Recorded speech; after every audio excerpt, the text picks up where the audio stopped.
Hello everybody, I'm Don Counts. Welcome into Fayetteville Public Utilities Channel 6. Today we have a legend in the house, an aviation legend, a Hall of Famer. We have my new friend, Reece Howell. Reece, how you doing?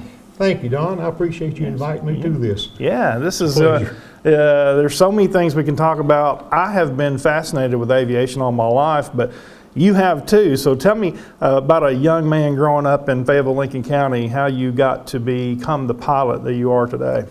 Well, I've always wanted to be a pilot for some reason, and I picked cotton, laid on a cotton sack, looked at those clouds and wish I was up there floating with them. And one day I went to the airport at Wilkes Airport out there and started flying. I soloed with 4 hours and 40 minutes, which is very low time today. I shouldn't have soloed probably then. And but anyway, soloed with Wilkes at the Wilkes Airport, and then all the pilots out there decided, hey, you don't know anything about flying because you're flying a tricycle gear. You need to be a real pilot, fly a tail wheel. So they would take me up in the J3 Cubs and let me fly with them in the tail wheel airplanes. And Bill Abbey had an airplane out there, and when Bill would go on trips, he'd always call and said, hey, I'm going so-and-so, would you like to go along? Of course, that got me some good experience. Yeah. And so, but I had an uncle, Melvin Delap, that owned an airplane over at Vantown. And so he had two sons that really didn't care a lot about flying. And I'd wash his airplane, do whatever I could do to go fly with him. And back then, I'd have to put my knees up in the seat, put the seat belt across so I could see over the nose of it, but he'd let me fly with him. I've always had that bug, and I have been so fortunate to get the experience I've had and be where I am today. And so I started out at Wilkes Airport, then started a company called Fayetteville Aviation with Clyde Shelton and Bruce Tuttle and Wallace Cobb, and I started a corporation out there training pilots. We had an FAA, VA approved flight school. So I got my flight instructor rating and started training pilots. How many pilots do you think you've trained over the years? Well, I've got a lot. In fact, I've almost got, I think, like 4,000 pilots that gone through the Mitsubishi school. Wow. So that's just this plane here. That's that airplane. So later on, after being there, we had a VA flight school at Fayetteville. I went to Samaritan and started a company called Corporate Flight Management with my son, Alan, and later on got Chuck in with us, my older son. And we started doing charter business and hauling parts for Ford Motor Company. And that's kind of how we got started into that business. We did that for years, and we would pick up parts in Florida and fly them back up to the Ford plant. And one time I went to Florida and picked up 12 pounds of little plastic tail lights covers. And I'm thinking, how in the world could they afford to pay this much to get those things up there? So I get up there and I said, excuse me, but I'd like to know who has to pay for all that? The person that didn't get it shipped to them on time had to pay it, not the Ford Motor Company. But anyway, we did a lot of business with them. That's how I got the company started, and it grew over the years. And later on in life, I told my son, I said, I don't like all the headaches of all these employees. And I said, I want to do just Mitsubishi stuff. I was training pilots with Corporate Flight Management too. But so I started Howell Enterprises about 30 years ago. And so over the years, we have trained a lot of pilots. I've been very fortunate to travel all over the world training pilots, and it's just been a great life. Well, if you go back to some of the early days, and then we're going to get into, let's talk about what you did prior to your work at CFW. Well, prior to the work at CFW, I had started, like I say, flying at Fayetteville at the Wilkes Airport, went out to the new airport when it opened up, and we had a lot of good times out there training VA students, and we had a VA school, so we did a lot of training, and finally, in 1992, I got my designated pilot examiner. So with that, I gave check rides for the FAA and issued the license and all that, and I'm still doing that today. And it's fun. I get all these college kids at MTSU that know all the answers to all the questions, but they're not so sharp at flying yet. They don't have the experience in the aviation part of it, but they got it in the book sense. Let's talk about Wilkes Airport. People my age and below might not know. It's north of town, just on the other side of the country club, maybe golf course to the left. Is that correct? That's correct. and a little grass strip out there. Oh, it was grass? It wasn't paved? No. Oh, I didn't And know. WKR stood right off the south end on the center of the runway going south. And so we were flying out of there for many years and had little hangars out there, and we always had a great time. We always had a lot of fun flying there, but we made up our own instrument approaches out there, and then at night we'd fly. There was no lights on the runway unless somebody went out there and lit all the smudge pots to start with. Oh. And then finally they got lights on it. But we'd line up on the WKR, and there's a house on the hill out there just north that the bathroom light was always left on at night. So we could line up with that bathroom light, line up WKR, and we knew that we were lined up for the runway. We'd come on down the light, finally light up the runway, and we'd land. So we did a lot of crazy stuff like that, and used to get out there and spin the airplanes and do all that kind of stuff, and just had a ball. Used to go up, throw out a roll of toilet paper, how many times you cut it before it got to the ground, how many times could you spin before you had to come out. So we used to do a lot of stupid stuff, and lucky we didn't get hurt, because we did, you know, when you're young, you think nothing can happen to you. As you get older, you get a little more conservative. Oh, yeah. Well, if you take the Wilkes airport, was a grass strip, and then they go to Park City to the airport, that had to be a pretty big thing. Wallace Cobb and I was out there before they opened the airport. They had already paved it and had everything, and just hadn't officially opened it. I told Wallace, I said, that we flew down there, there's nothing on the runway. I said, we're going to be the first to land an airplane on this airport. So we did. Landed, took back off. At that time, we were over at Vantown. We had moved to Vantown Airport. That's where Uncle Melvin DeLapp had his little airplane. So we moved over there, and Mr. Paul Tunstall and his boys were there, and we taught a lot of them to fly and had a lot of good times with him. You're talking about some other aviation legends, Wallace Cobb. You talked about Clyde Shelton. All these are your friends that just recently passed away. Yes. Bruce Tuttle worked for Kraft Foods Company here in Fayetteville. And of course, Clyde Shelton was in the Tennessee Aviation Hall of Fame, where I was, and he also was in the Alabama Aviation Hall of Fame. Wow. Clyde had over 10,000 check rides that he had given. Wow. And that's a lot of check rides. Wow. So we celebrated his 10,000 check rides down there one day and had a good time. But Clyde years ago kind of took me under his wing and sold me half interest in a Taylor Craft, a little two-place airplane. So we'd fly together and go on cross countries and do all this. And boy, at that time, now the half interest was $600. But I worked at the bank, at the Lincoln County Bank then, and $600 at $200 a month, what I was working for, was a lot of money. Oh, yeah, yeah. And so I went over to the Union National Bank. Back in those days, well, I don't know where you can still do, but then we couldn't borrow money at our own bank. We had to go to the competition. Oh. So I went over to Mr. Reece over there. He was sitting there, and I told him, I said, I need to borrow $600, and I want to borrow it for a year. I think I can pay it back quicker, but I don't want to borrow it for 6 months and can't pay it. So he fills out all the paperwork, and he hands that note over there, and he said, what are you going to do with this? I said, buy an airplane. Snatched it back and says, does your daddy know you're buying an airplane? I said, my daddy don't have to know. I'm old enough to do it on my own. He said, not if I'm loaning you the money.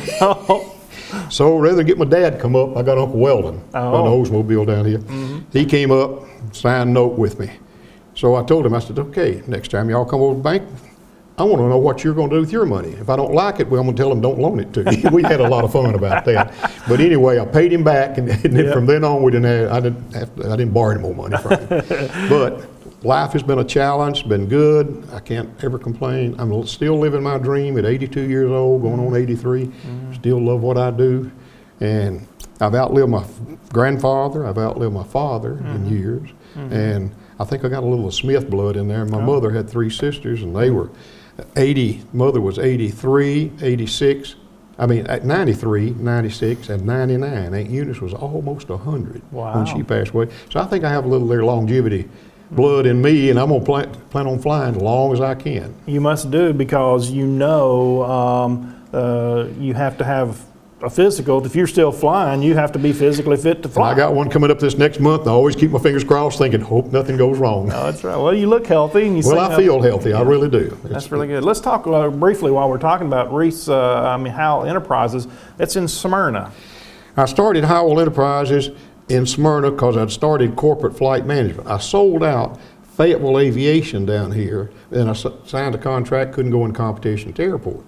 So I decided I wanted to get back in flying, so I flew for a company out of Florida for a little bit, and he got to the point he wasn't making enough money to make my payroll, so I brought his airplane up here and started corporate flight management, and I flew Jim Sasser in his round for his, we didn't have to have a 135 certificate to fly politicians. Wow. So Carl Spray called me and said, I got Jim Sasser, needs to travel around doing a little politicking, and so started flying him, and that's how I really got it started. Wow. And then finally got a 135 certificate and got in with Ford Motor Company, and we were running, took all, back in those days, the economy had slowed up a little bit.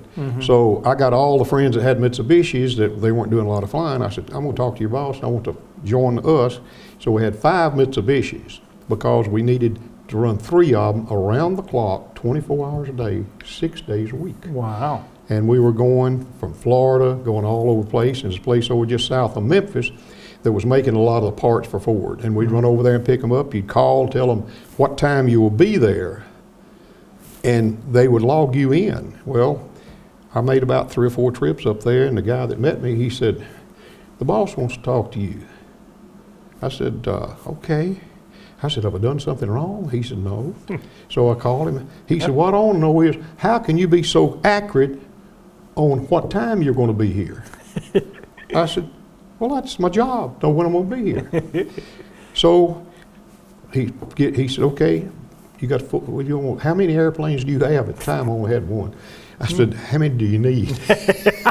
So I come back, start calling everybody and gather all the airplanes in and get their pilots to come in and help us because we needed pilots for all the airplanes. And if they had a long body airplane or a short body airplane and they had trips that come up for a long body, we'd take a long body, slip in, let their pilot fly the long body. That way they didn't need a long body all the time. Sure. Then we could swap airplanes around, make it all work. We just charged them for the fuel on the airplane, Sure. if they, whatever airplane they used, and worked that way. Anyway, What's the 135 certificate you're talking about? air taxi, so you can charter. Okay. Like if you're going to charge somebody to fly them, it's a 135 certificate. I got you. That involves a whole lot of paperwork in the sure. feds. Sure. But Well, I it's- enjoyed all that too.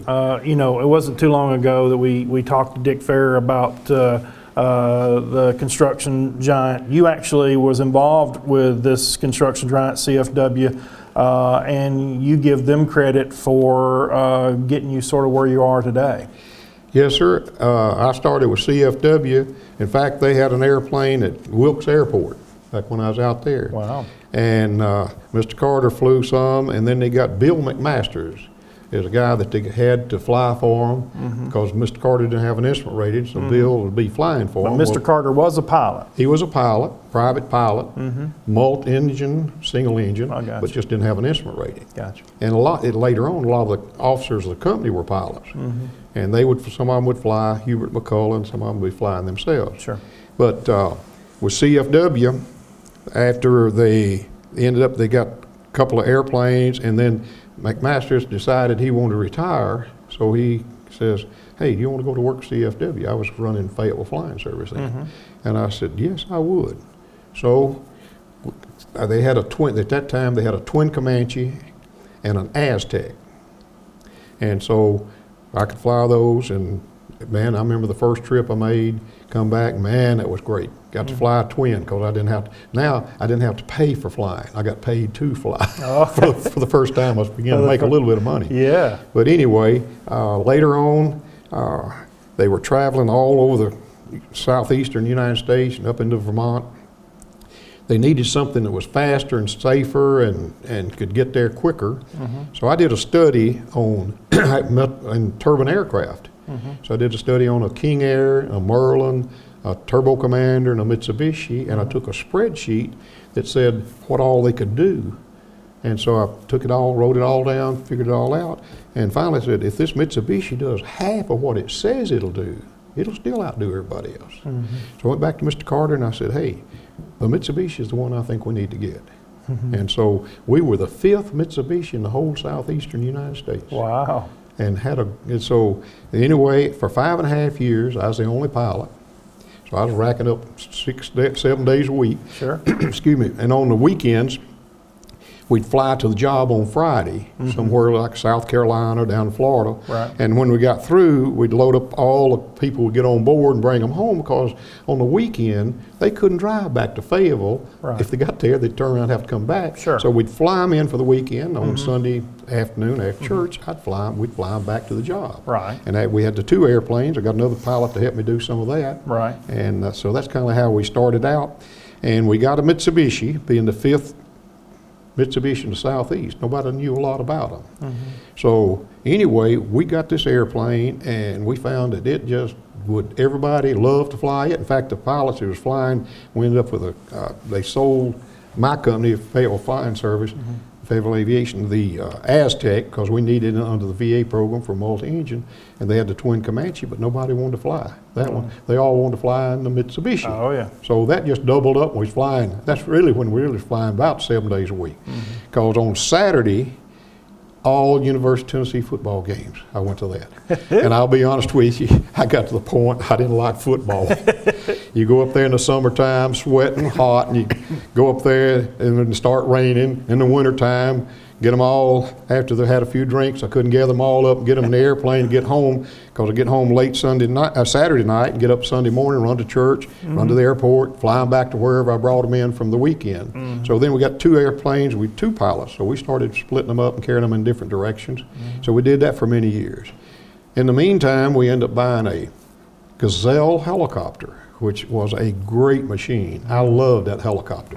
That thing, you go on the job, you go from job to job. Before, we go to Fayetteville to the airport and get somebody to pick us up and drive to the jobs. With the helicopter, we just go from Fayetteville to the job site. You could land at the job site.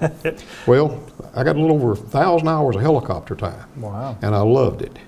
And so, beside flying the helicopter, one time Clyde Shelton's son was in the school over here on the bypass, and he'd asked the school about if I could land on the ball field behind there. And so he wanted to show his friends the helicopter and stuff. And then he come back and said, could you carry some of us flying? I said, if you get the parents to sign a note, I'll take it. So get the kids out there, and had about 5 or 6 to go fly. Well, I'd take the thing off, and the guy, we all had our headsets on and talked to each other. He said, is it hard to fly a helicopter? I said, no, you just talk to it. I said, watch this. I'm going to just pick up off the ground, and you tell it which way you want to go, forward, backward, left or right, or up.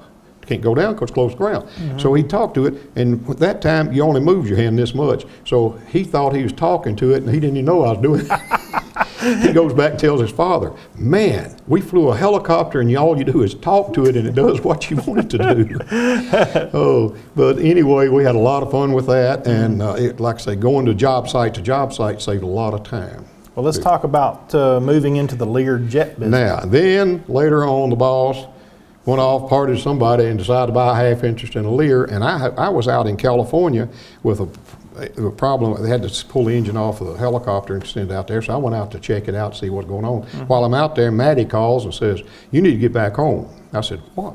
She said, Mr. Carter bought a Lear, and you got to come back and go to school. I said, yeah, boy, because that Lear is the jet of the jets. So I come back and get ready to go to Lear school and go to flight safety for Lear schools, finish the ground school portion. Well, they were supposed to send somebody to Fayetteville to fly with me. Well, they kept postponing it. And the guy Fred Watkins, that was flying with me, was a friend of Elvis Presley's chief pilot, Milo High, over in Memphis. Well, Milo had an instructor rating, and he had a lot of Lear time, so he got Milo to come over here and check me out, and then we went to Memphis, and I took my type rating with an FAA guy in Memphis, and that's how I got my Lear type rating. Wow. Milo was a great guy, and later on, he and Fred both went to work for FedEx. And both retired at FedEx. Wow. Now, Fred was a military pilot that could fly like you wouldn't believe. And we'd take off, and when we was flying for his company, what we did, his company's boss gone, and we'd fly for CFW. We'd both go to whichever one. But anyway, we'd take off, and the guy that's with his company said, hey, Fred. I said, what's he going to do? Fred always drink coffee. Fresh out of that hot pot back there would boil in hot. And he sets his coffee up on that slanted dash. I said, what are you going to do? He said, he wants to roll it. I said, roll it? He said, yeah. You could shut your eyes and you didn't know anything happened. That's how smooth. He was a military pilot. Wow. He could roll that Lear and climb out 6,000 feet a minute climb rate and just roll twice and go out and never miss a lick. And you didn't, if you shut your eyes, you didn't know anything's happening. Wow. So he was a sharp Lear pilot, and he taught me a lot in the Lear. How tight was it in the Lear? Well, the Lear, we always laughed, if you're a pilot and your head goes this way, you're in the left seat, the pilot. If your head goes this way, you're the co-pilot, because the roof slanted like that. Wow. So it was so small that it was tight. Now the Mitsubishi looks little, but it's got a lot more room in the front than the Lear. What's the difference in the Lear and the Mitsubishi in terms of the instruments and things? Well, about the same instruments. We just don't have pure jets. These engines are jet engines that drive a gearbox that turns the prop. Oh. That engine out there, Garrett TPE 331 engine, the T-wheels in the back are spinning like 41,730 RPM. Wow. That's moving on. That's moving. Now, geared through a gearbox, in the 3 blades, it gears the prop down to about 2,000. So they make a lot of noise, go fast, excuse me, and so the Mitsubishi is I wrote an article, a different breed of aircraft. It really is different because the landing gear takes 17 seconds from the time you select up. Most of them will come up in about less than 7. This one takes 17 seconds because the door's up, jack screws all the gear up same time, same thing going down. And the flaps on it are all across the trailing edge of the wing, called a Fowler double slotted flap. And when you put the flaps down on a Mitsubishi, it extends back before it tilts. Oh. And when you put in the first 5-degree flaps, the wing increases 28% more wing than it was when they're retracted. Wow. So that gives you short field capabilities. Wow. It has spoilers, where most airplanes, now the airlines have spoiler and aileron, but this one just has the spoiler rather than aileron. And a spoiler, when you get ready to turn, it comes out of the back of the wing, tilts up, and basically what I always said, it kind of kills the lift and let that wing drop. There's no adverse yaw like there is on a conventional aircraft, because when you bank in a conventional, you put the aileron down to bank left, and it's what's called adverse yaw that makes the airplane yaw. In a Mitsubishi, there is no yaw. Wow.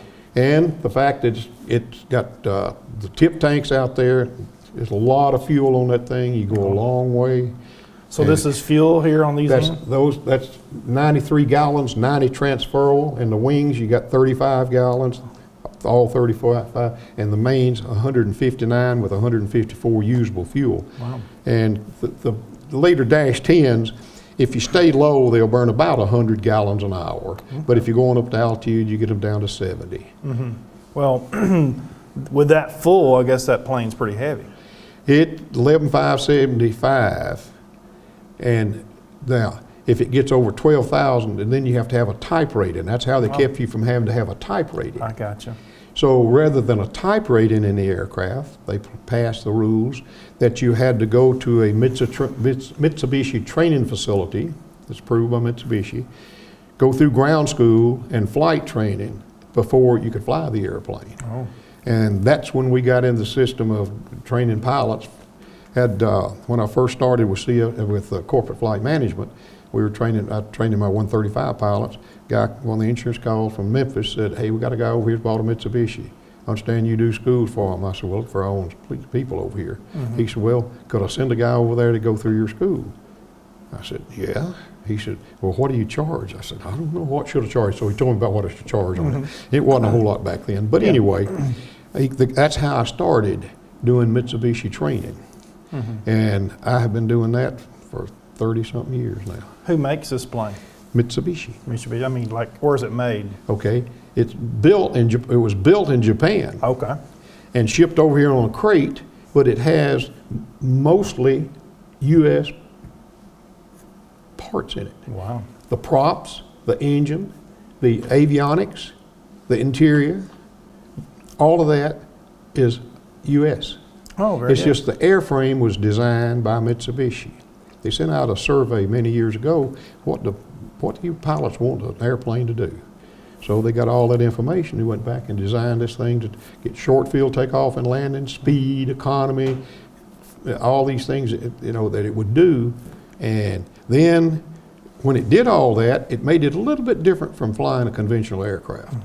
That wing on this Mitsubishi has 4 square feet more wing than a Cessna 172. Wow. Now 172 is a little 4-place airplane, doesn't go very fast. So this has got a little wing, and that little wing with a whole lot of lift is where they get the speed out of it. How many of these were made and how many are still flying? There was about 700 and something, and now there's around 400.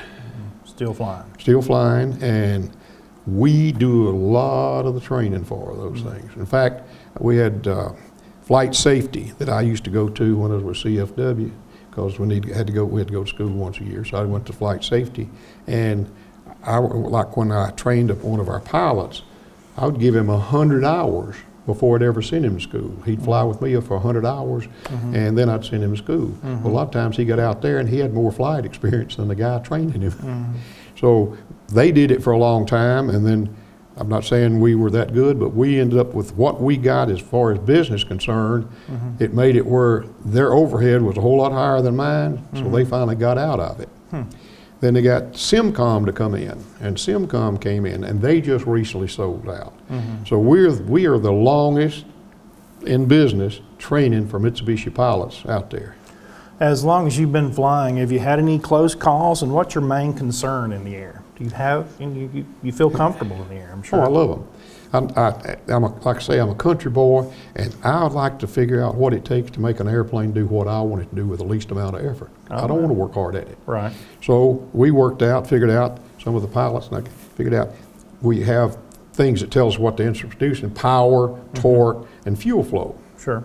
So RPM, and so we figured out what fuel flow would make it do everything we want to do. If you lose an engine, put the good engine to this fuel flow, roll trim 1, 2, 3, rudder trim 1, 2, 3, 4, 5, and take your hands off the control and still flies. So we figured out how to make shortcuts to make it do what you want it to do. Right. And we have a chart that tells you for every different make and model Mitsubishi what fuel flows makes it do what you want it to do. Right. And that's how we train pilots. Have you had any close calls in the air? Well, Fred Young and I are flying out Fayetteville one morning, 2 big thunderstorms out there.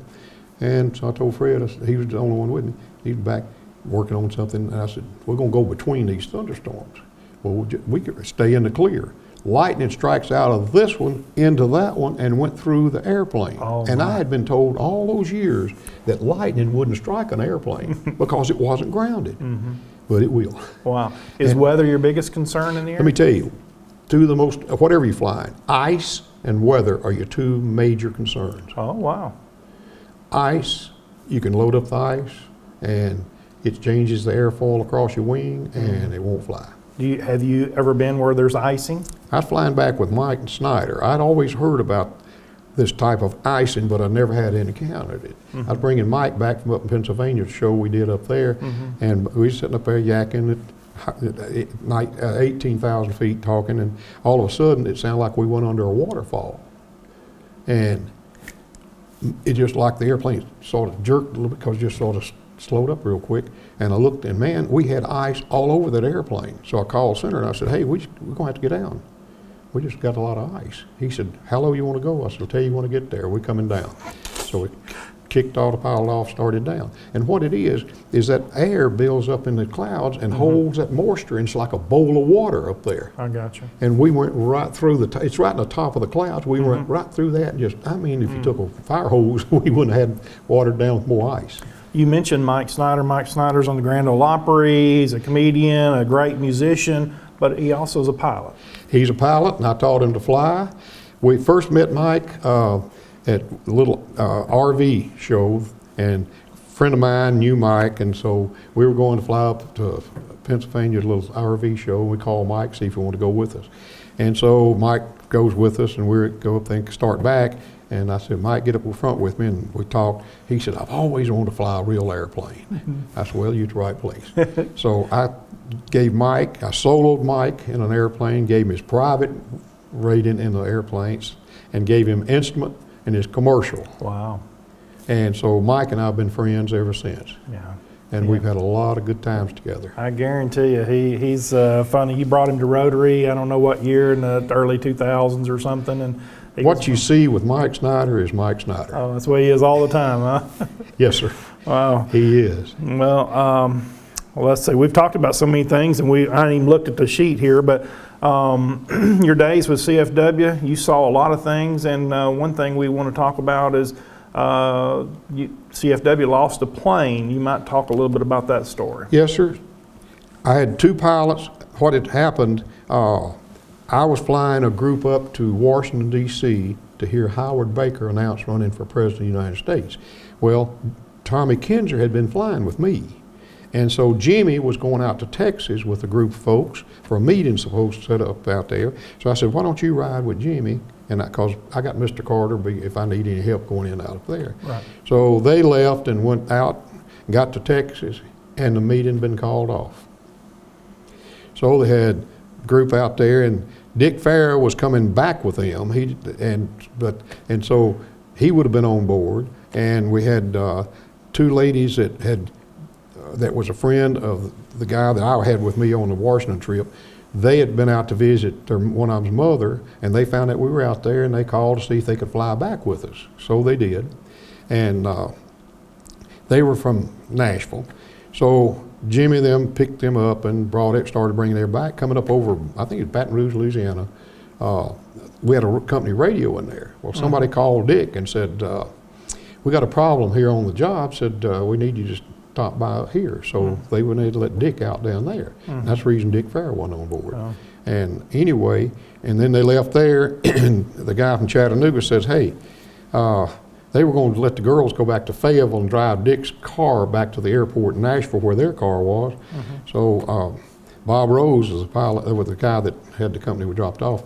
Bob said, hey, just take them on back to Nashville and charge that part to my company.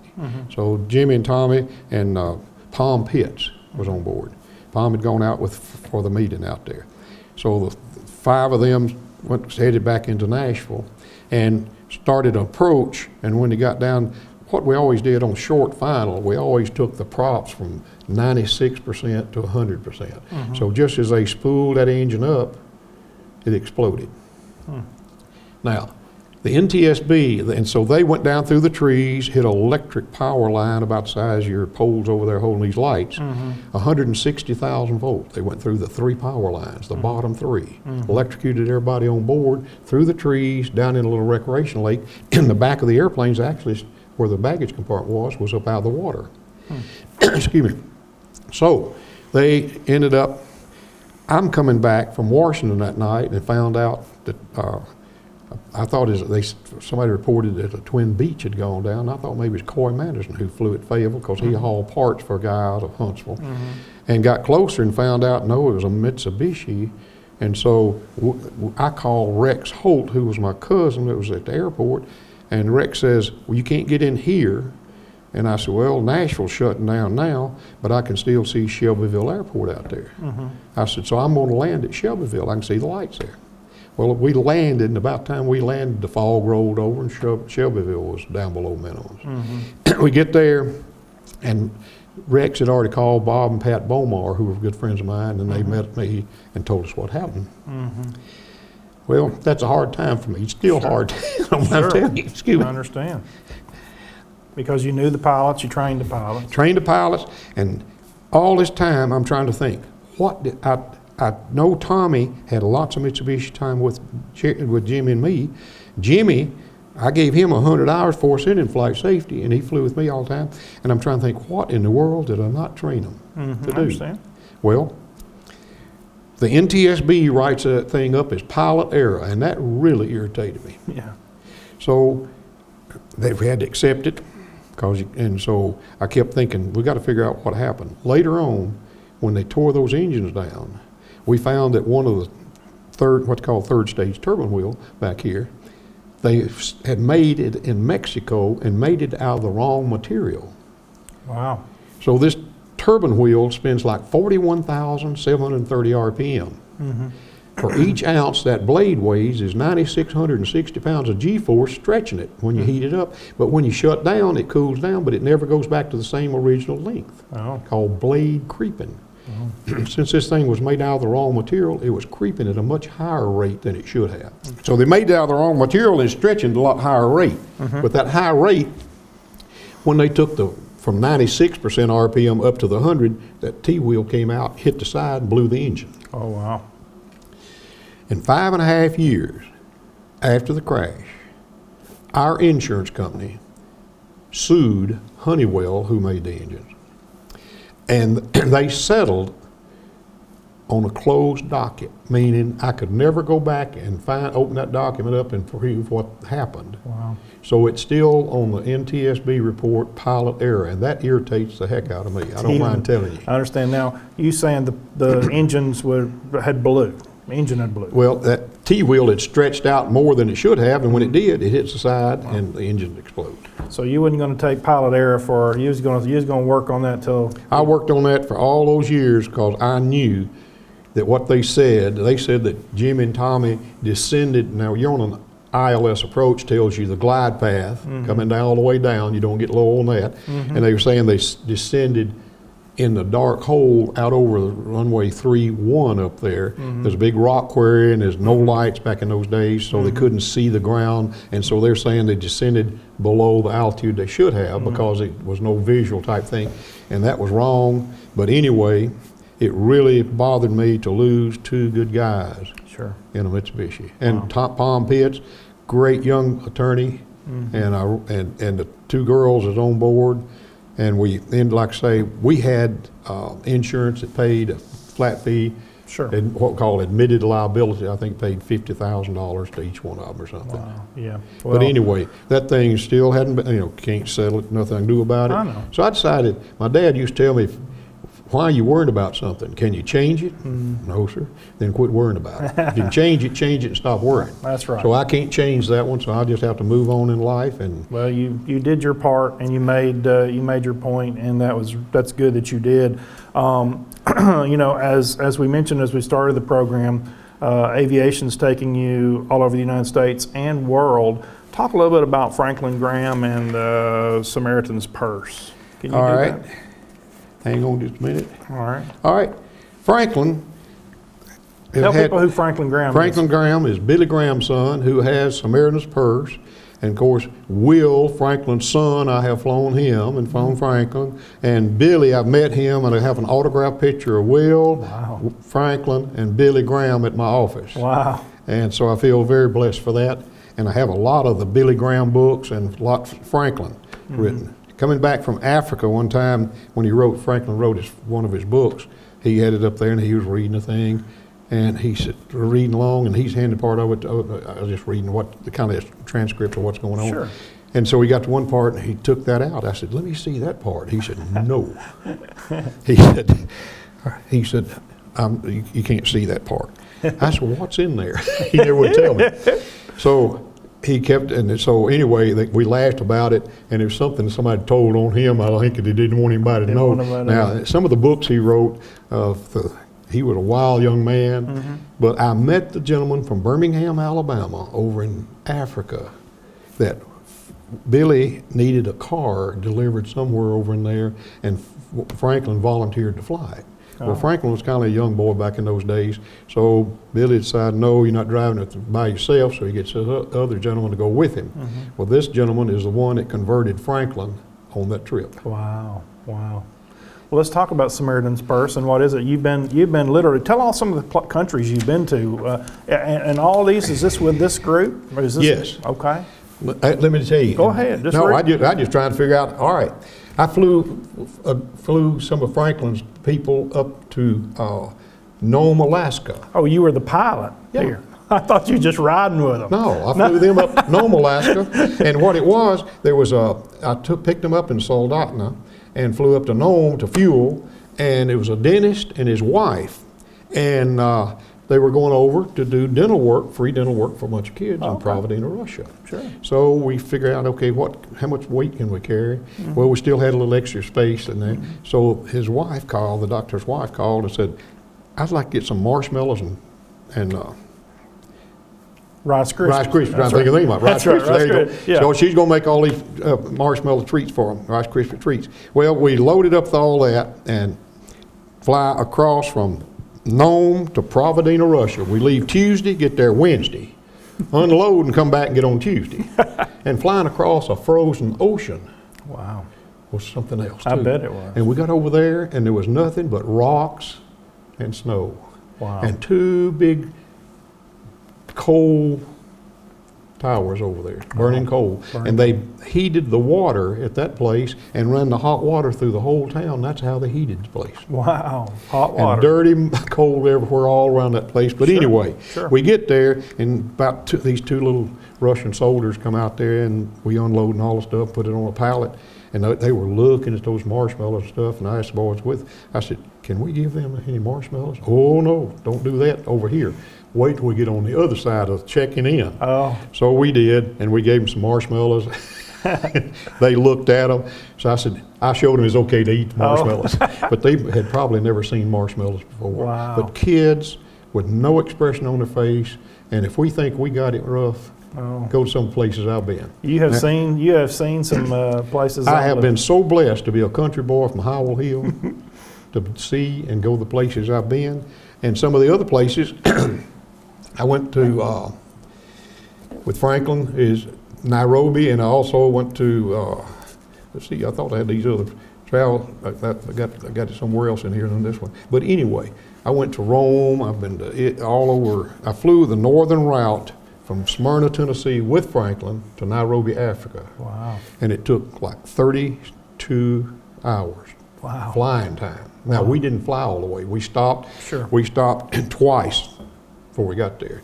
But anyway. You had to get gas at some point. Well, we stopped for fuel, but we spent the night a couple of places. I got you. Got over to Paris and London, and we landed in London and spent the night there. So the boy that's riding with me was a mechanic from Nashville, and so just the three of us. So what we did while Franklin was out, we got a car and got a driver and got him to take us around, see Big Ben and all that good stuff, and just had a great time. He'd drop us off on one spot and pick us up over there, so we just walk and he'd come over there and pick us up and all that stuff. But I've been there, and like I say, I have a list of the places I've been. I was trying to think what I did with it. But I tell you what, with Franklin, I'll tell you, it has been one great adventure. I guarantee you that is an experience of a lifetime. It really was. In Nairobi, it's just amazing. It's amazing how lucky we are to see the things we've done and see all the things with Franklin. And we stopped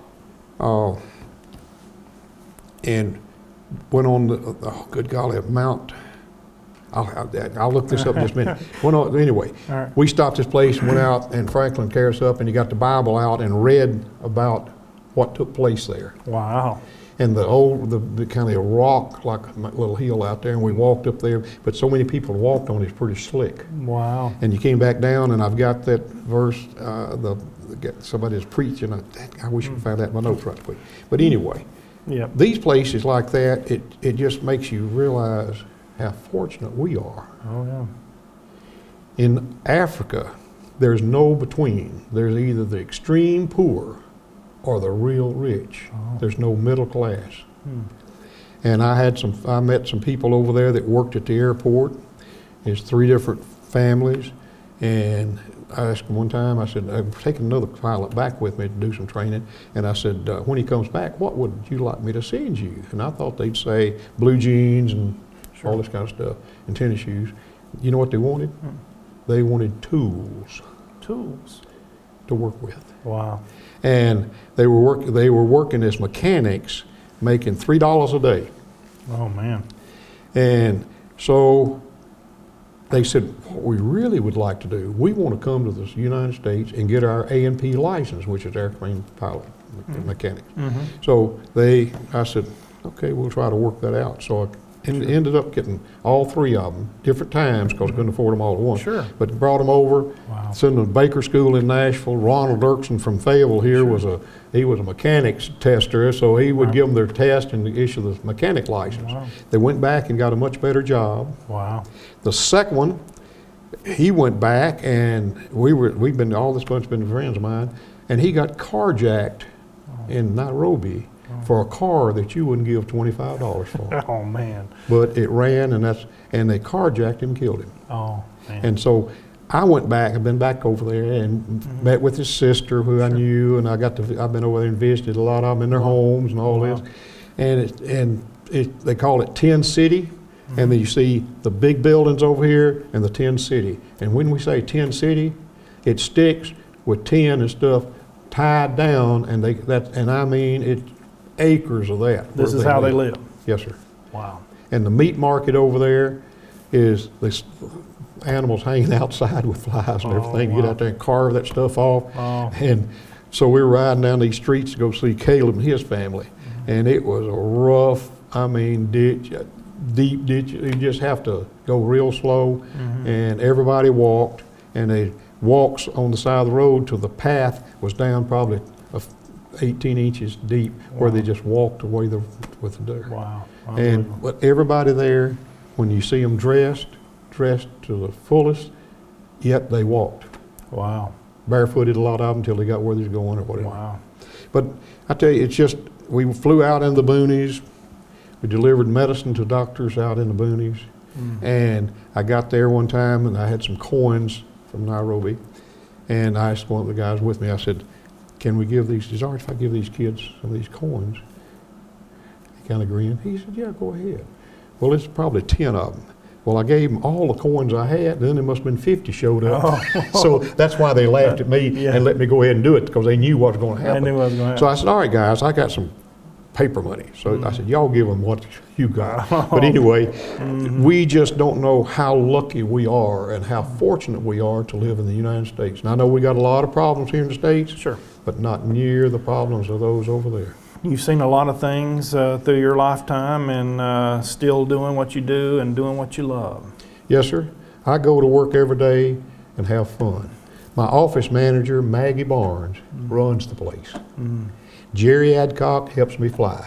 Al Watson, my cousin by marriage, he helps us do ground school. And then I do DPE check rides.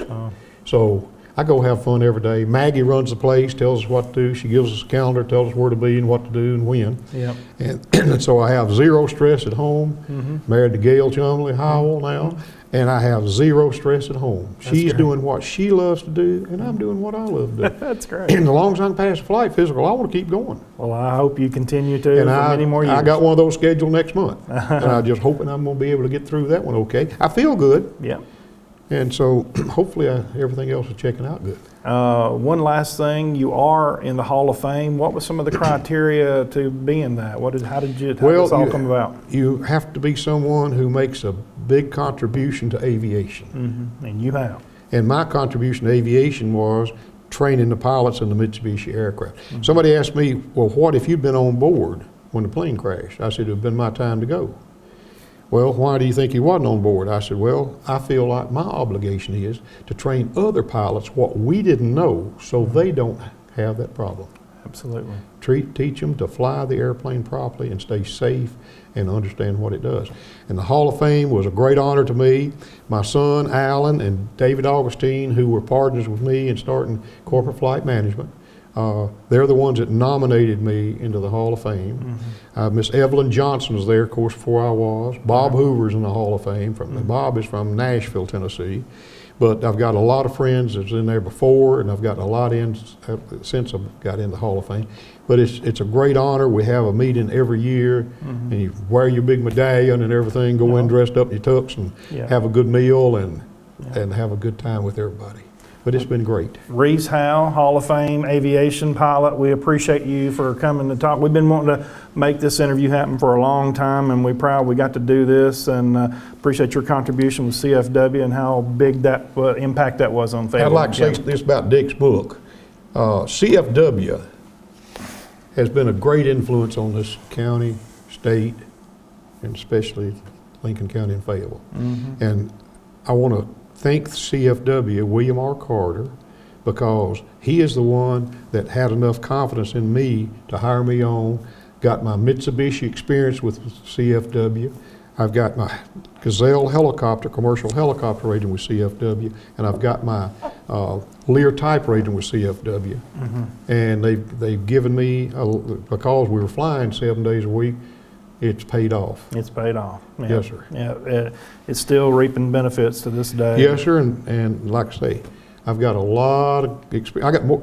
There's one other guy besides myself, Bill White with the Keller Company in Manchester, New Hampshire, and I have more Mitsubishi experience than anybody in the world. Wow. Now, and that's a lot to say. Back in the early days, flying 7 days a week is wearing yourself out, and you think, well, why all this? But it paid off. It's paid off. It's why I am where I am now, because no other school has the experience that I have in my school and my pilots that's training with me, Right. helping me.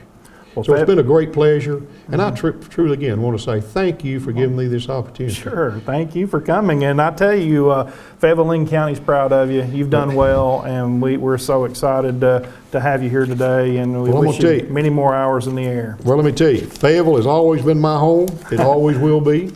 And I see you going in the pool room up there, and I'm going, people don't know that's a Hall of Fame aviation guy right there. shoot, I tell you what, no, I'm just a country boy living his dream. And that's the way I look at it.